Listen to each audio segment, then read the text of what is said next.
Bonjour à tous, ce tuto fait la synthèse de la démarche de déclaration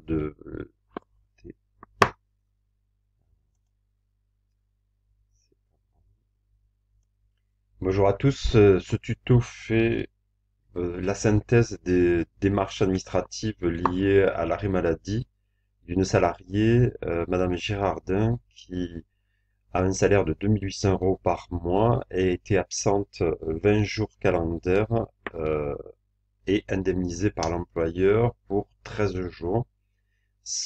Elle n'a pas été absente les 3 derniers mois avant cette absence du mois de mars qui perdure une semaine, le mois d'avril.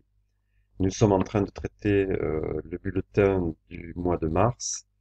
Euh, voilà, ce bulletin est présenté à l'écran avec des périodes non indemnisées par l'employeur, périodes indemnisées par l'employeur, et employeur qui pratique la subrogation.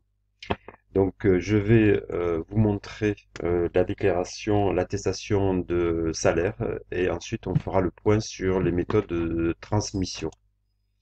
Donc, l'attestation de salaire est un document CERFA 11135-04 qui doit être établi de diverses manières en fonction de la qualité du statut de l'employeur. Dans tous les cas, cette attestation est établie par l'employeur, donc il complète l'information. Ici, c'est la maladie, hein. Je vous rappelle que les maladies traitées dans le cadre de cette formation sont les maladies non professionnelles de courte durée pour des salariés à temps plein classiques qui n'ont pas eu d'arrêt maladie avant le le cas de traité ici au mois de mars. Donc là, on va retrouver évidemment toutes les informations concernant l'employeur, numéro SIRET, adresse, numéro de téléphone, enfin toutes les informations qui vous sont fournies. Les informations concernant l'assuré, avec immatriculation, nom, etc. Bon, il suffit simplement de remplir les cases. Et ici, dans renseignements permettant l'étude des droits, il faut noter la date du dernier jour de travail avant l'arrêt maladie, ainsi que sa situation. Alors la situation, simplement, c'est pour dire est-ce que le salarié était en activité le jour où il a été arrêté maladie, parce que ça peut être un prolongement, un nouvel arrêt maladie, par exemple quelqu'un qui a été malade et qui va avoir une prolongation, donc il va faire parvenir à l'employeur un nouvel arrêt maladie.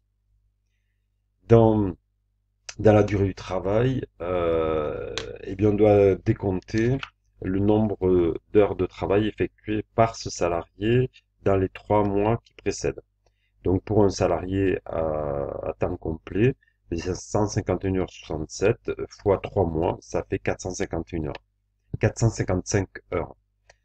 Voilà, donc ça c'est le cas général, on sera toujours dans ce cas précis. La particularité de cette déclaration, elle est ici. On doit noter les salaires les 3 derniers mois, les salaires touchés par le salarié en brut.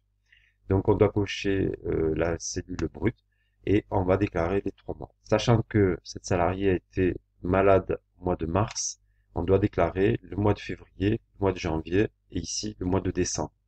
Donc je me suis mis en 2019 et 2020.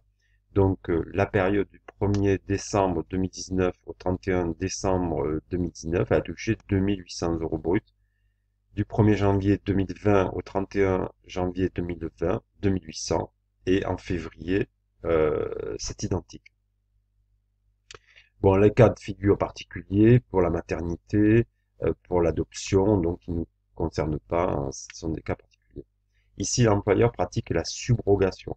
Donc, il doit noter la période pendant laquelle il souhaite appliquer la subrogation. Donc, ici, du 1er mars à 2020 au 31 avril 2020. Donc, on prend une période large et il doit noter l'IBAN, ses coordonnées bancaires pour pouvoir être versé directement par la CPAM. Puis ensuite, des signatures de l'employeur et la télétransmission. Alors là, c'est l'attestation va être transmise de manière diverse et variée, ainsi que les informations concernant un arrêt maladie. Alors,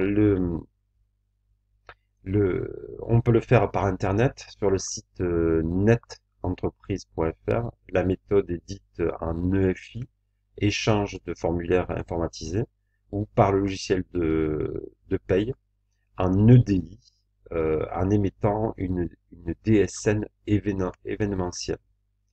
La DSN, c'est la déclaration sociale nominative qui est devenue obligatoire pour les entreprises depuis 2019. Cette DSN ne peut pas être appliquée lorsque l'employeur est un particulier. Et dans ce cas, il doit le faire par courrier en téléchargeant un formulaire sur le site amélie.fr qui est destiné aux particuliers employeurs. Voilà, donc si vous souhaitez retrouver les calculs, les détails des calculs, eh bien, je vous encourage à écouter le tuto précédent. Merci.